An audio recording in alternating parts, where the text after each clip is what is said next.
I had only slept for 2 extra minutes. When I woke up, it seemed like something big had happened outside. The loud air raid siren blared, and a military helicopter crashed into a neighboring building. Before I could understand what was going on, a piercing scream and growls came from downstairs. I rushed to the window and saw people in the community running for their lives. My girlfriend was standing below looking at something I couldn't see. I hurriedly shouted for her to come up, but just the next second she was knocked down by the crowd and torn apart. I stood frozen, completely clueless about what was happening in the world. I scrambled back inside, but just then, a man suddenly barged into my house. He was my neighbor. He said his wife had gone crazy and begged me to let him hide. Before I could react, he grabbed his neck and rushed into the bathroom. I noticed a clear bite mark on his neck, and a bad feeling crept into me. I quickly grabbed a knife to defend myself. At that moment, the TV broadcasted an emergency news update saying a zombie virus had broken out in the city, turning the infected into violent, bloodthirsty creatures. Those bitten would become emotionless monsters. After seeing the news, my neighbor quickly said he was fine, but the next second his eyes began to bleed and his body started to mutate.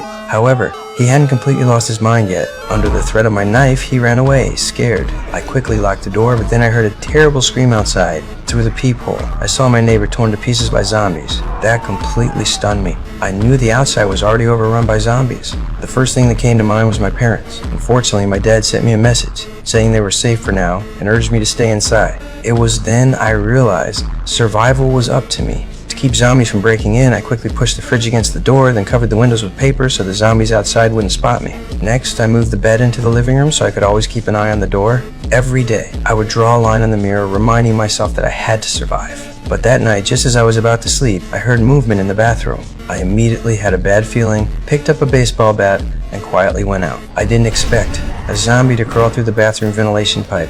I quickly hid behind the sofa, watching as the zombie slowly walked toward me.